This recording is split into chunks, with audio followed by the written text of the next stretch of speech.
l'intelligence artificielle dans la lutte contre le coronavirus, parti de Chine en janvier dernier, a pris un tournant mondial, avec plus de 84 pays concernés, et des milliers de cas recensés autour du globe. Pour faire face à la propagation du virus, chaque État prend ses dispositions à différentes échelles, mise en quarantaine d'espaces de différentes tailles, annulation d'événements et de rassemblements. Dans plusieurs pays, des matchs de foot ou encore de nombreux concerts ont été annulés, consignes sanitaires. Et une des solutions pour lutter activement contre ce virus ?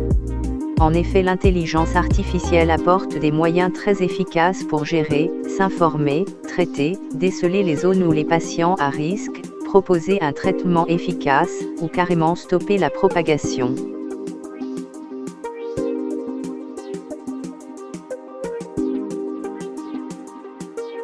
Blue Dot est un programme d'IA canadien qui scrute de manière continue les flux d'actualité, les déclarations officielles, ou encore les rapports sur les maladies animales et infectieuses.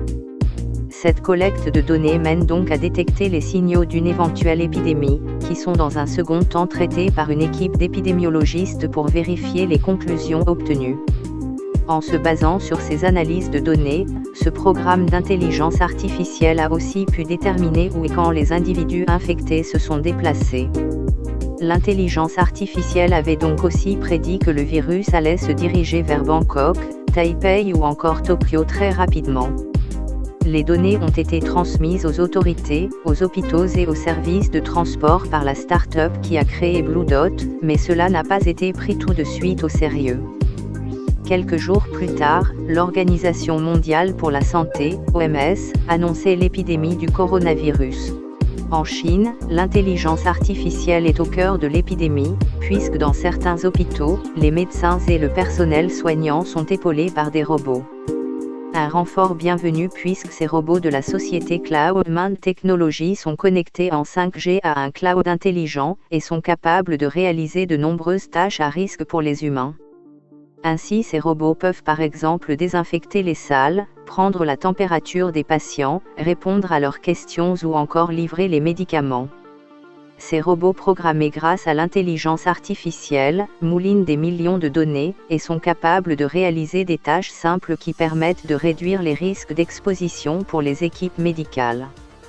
Les immenses capacités d'analyse de données de l'IA grâce au deep learning et machine learning permettent de trouver en un temps record des solutions. De nombreux programmes d'IA sont testés partout dans le monde afin de lutter contre cette épidémie.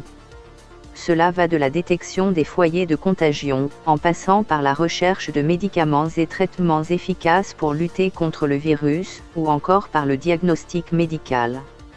Un vrai atout nouveau ? Le boom des applications qui traquent le virus. Savoir en quelques secondes si vous êtes à moins de 100 mètres de quelqu'un qui est touché par le virus. C'est possible avec plusieurs applications basées sur le traitement massif de données publiques et gouvernementales. Cela se passe en Corée du Sud, où les applications capables de localiser les lieux les plus infectés font un véritable tabac. Appelées Corona 100 mètres, Corona Now ou encore Corona Map, ces applis sont en tête des téléchargements sur les différentes plateformes. Une sorte de data visualisation des données, accessible à tous, qui permet de se renseigner sur l'évolution du virus et sa propagation.